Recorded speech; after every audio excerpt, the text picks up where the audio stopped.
As I live longer with the assistance of a prosthetic device and really get to experience a lot of the new technology that's coming and see where it's going, and kind of in my brain a lot of times I'm thinking like, okay, well, if we take this thing and this thing and this thing, maybe we'll have, something that I have been thinking about. One thing that didn't really jump out to me when I first lost my limb, but definitely compounds, and now 12 years later, is something that I miss is my sense of touch in my leg. Being able to feel what's touching my leg, or what it's interacting with, really does make such a difference on so many levels. But really, where it makes a major difference is on that human emotional level, right? Like, really what has made me start to think about this is that my daughter walks around us while we're sitting on the couch and things, or she comes up to me and grabs my legs to stand up, and I wish that I could feel her hand on my knee when she puts her hand there.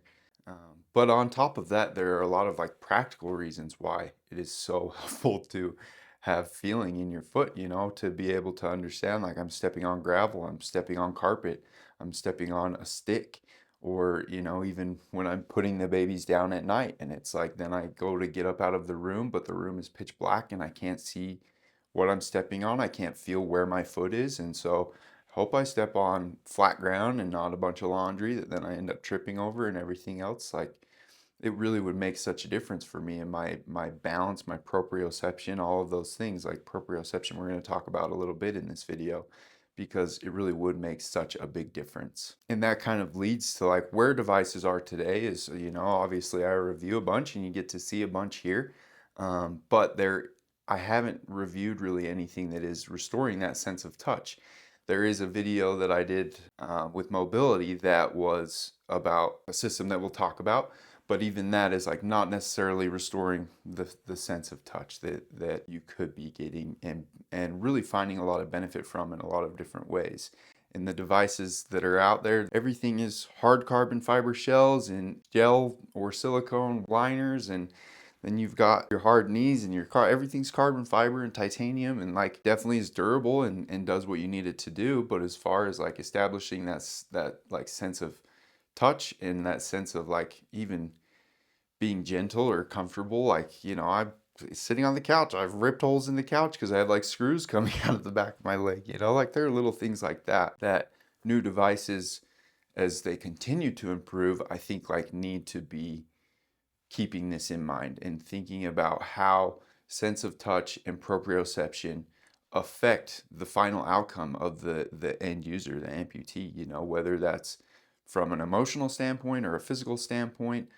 There are a lot of benefits from having that sensation. So I've mentioned proprioception now a few times. What is proprioception? Proprioception is the ability to understand where your body is in space, and how it is oriented in that space. And loss of proprioception really does come obviously automatically once you lose your limb, because you don't have that limb there anymore. So I can feel my phantom foot, but I can't feel where that is in the room. I can feel it's under me, but like a lot of times when I'm explaining proprioception, I'm talking about like gymnasts and like snowboarders, right? You're flipping through the air, like people that can spin and do 1,000, twists in the air, and understand where they're at in space, how many more rotations they need to get through before they land.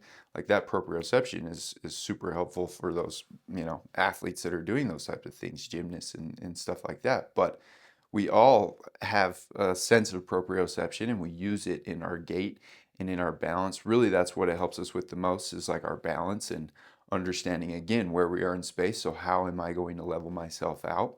And once you are missing that and then putting something foreign underneath you, you can have an idea of where things are, but it's not this cognitive automatic feedback of, I know where my foot is. Right now I know where my foot is because I've been an amputee for 12 years and have really practiced and pay attention to how things are, but I still can't tell you, like, if my foot's on the ground right now, is it fully on the ground or is it up a little bit? I'll bet you it's up a little bit, things like that. And so having that proprioception for someone like me would really be beneficial on those like little things throughout my day, of how it would be nice to like be able to walk in the dark and feel more confident, things like that. There's one time I remember, it was like maybe my 28th or 29th birthday. I don't know. We went to a haunted house. It was like outside, And like I used to love doing that as a kid, and I still like have fun like going to haunted houses and things like that, but it's obviously dark. There's obviously a lot of things on the ground depending on like what the experience is. And like I said, we were outside, and this was when I was walking on a plie, so it's very just simple, like full extension, and then land in hard heel strike and lock that thing out as you're pushing through. And there was one spot I remember, like really that whole night I was paying attention more to how I was walking, because I was really trying to be like, okay, my foot's on the ground, I need to extend, like I'm not stepping on anything. I was going through that in my head most steps, and maybe not really experiencing like the experience that I paid for to be there for. But then eventually I did, like, just took my mind off it for 1 second and fell straight down. And again, this was like a few years ago. Like, I'm a very experienced user by then. It's not like this was new, but it was just like that little bit of change in my environment, that little bit of distraction, um, really makes a big difference, because I don't have that proprioception, and that sucked. Like, nobody enjoys falling in public. Like, you make the best of it, and it's not the end of the world. It's a little embarrassing, whatever, but it's really okay. But it does, like, it sucks. You don't you don't want to fall in public. It's embarrassing. And so that's just like one example that I was thinking of when I was kind of thinking about this topic of like, yeah, I've had experiences where, like, if I had that proprioception and understood where my body was in space a little bit more, probably would have been able to catch myself in that situation, or maybe it wouldn't have happened at all. So there are actually a bunch of sensory feedback projects that are happening across the country, and I'm sure across the world. And it's exciting to see those things. Like, if you want to go on the deepest level, I guess you could look at like Elon Musk and the Neuralink. I think that's what it's called, right? His brain implant. I guess that like eventually that could trickle down to like things like this. But there are projects. There's one happening here at the University of Utah in their neurorobotics lab that's working on an implant that is working with the Luke arm. I know Star Wars, like it's a cool hand. It definitely is a cool hand if you're in upper extremity. Check out the Luke arm if you haven't. But they're working on developing an implant that works with the Luke arm so that you can move it and have that sensory, feeling of touch in your fingers, but also understand where your hand is in space and when you're opening and closing, and all those things. Like, that would be amazing. There's also like a neuro implant project, I think, that's happening at the University of Chicago. If you know anything about Hugh Herr and like the things that he's been doing with osseointegration and looping muscles and all, he's doing crazy stuff. If you're like interested in like surgical intervention and really kind of incorporating everything with your prosthetic to your body, Hugh Herr, I feel like, is like at the top of that. He's kind of leading the way there, and it's pretty cool to see. But all of that is really extreme too. Like, I don't want a brain implant. As cool as that is, I don't want a brain implant. And I know I've seen videos. I could have done a little bit more research on this one, but there's like a project, I think it was Stanford or somewhere, another university project, that they're working on like a prosthetic skin. So it would almost be like something that you put over your device, and then that gives you that feedback as well. But kind of outside of surgical intervention, there are definitely like devices and things that are happening in the prosthetic industry for haptic feedback, but also outside. Like, if you look at the virtual like gaming world right now, there is a device called Sense Glove, and Sense Glove is like a glove that has like vibrations pads on it. And so like when you're playing a virtual game with the headset and everything, say you're playing a gun game, a shooter game, you're getting shot at, you're feeling that impact in different things as you're moving through that world. And that's because of these haptic suits that, again, have little like vibration sensors in them. So when you get shot in the chest, like that feedback happens in the suit in real time back to your body, so you feel that. And really, that's what's cool about like being an amputee today, is there are a lot of tech things happening, like humanoid robots and all that stuff. And I do think that stuff can kind of trickle down into things that can actually benefit us a big time. And that Sense Glove is just one example of that. And really, going back to that device I was talking about in the beginning of the video, the Suralis system from Saphinus. So I have done quite a bit with this. So this is a sensor here that you put on the outside of your prosthetic foot in your shoe. You can see it has 5 little like sensors.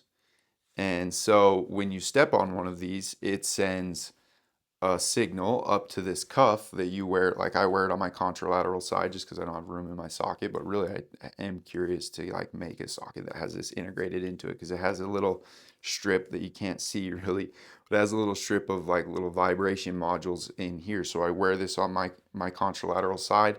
When I step on one of these sensors, it sends feedback to one of those little modules that then gives me a vibration. So I had it set up like as I land on my heel and roll through the foot, it vibrates down my leg, because each one vibrates for each sensor. And so it would go down my leg, and then that would help me understand that I was getting that full, like complete roll off of foot flat, and then terminal stance, and getting that full extension of the toe, yada yada. I did and have started to notice like that this did restore some proprioception of like you need to wear it a lot, wear it all the time really, and continue to like train your brain to be recognizing these things. But I did feel like this has started in some ways to help me rewire some pathways in my brain through that proprioception area, and just understanding like, okay, this is like when I was wearing this consistently a lot, there was times where I would be sitting on the couch and knew that my whole foot was flat on the ground. And that was crazy to me, because it's like, man, I haven't felt that in forever. Usually my foot isn't on the ground, or I could tell like my toes are up off the air, but I could feel my heel pushing onto the ground. And that really was, like I was saying, it was amazing. It's like, okay.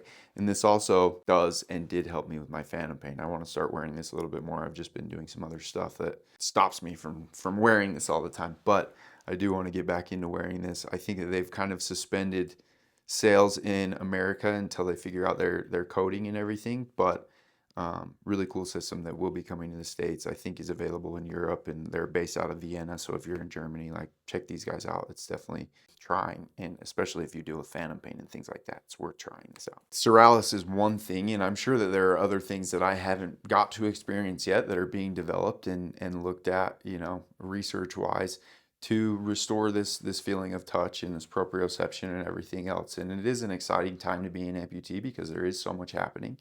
And I think that, as much as this is me talking about, you can't feel anything and it sucks. Like I also have talked about all the things that are happening right now. And I think that is what is most important, is that this is being researched in a lot of different ways, in a lot of different places.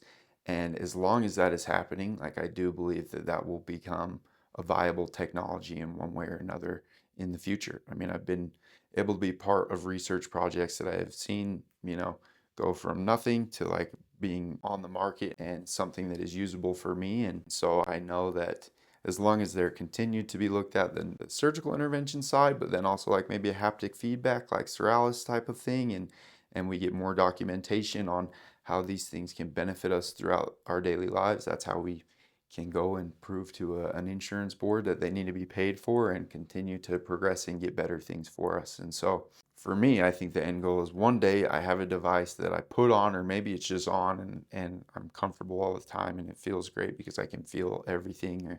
I don't have to think about it because I have all of that feeling that I used to have, and I have that proprioception, and am able to just go about my day without having to think about my prosthetic device. And I think that adding some sort of system like the ones we're talking about today is one step towards that. And there are a lot of other things that need to happen as well, but I think that is the goal, and that is the future I'm shooting towards. It probably won't happen in my lifetime, but like if I can help us figure out how to get there, I want to do that. So that's a little bit of information about sensory feedback and kind of where it's at, where it's going, and hopefully where it's going, and getting better every day, and be able to feel our loved ones, when they're touching us or we're touching them, be able to feel our environment and feel a little bit more safe and confident. And that's what we all want. So that's it for this week. We'll see you next time.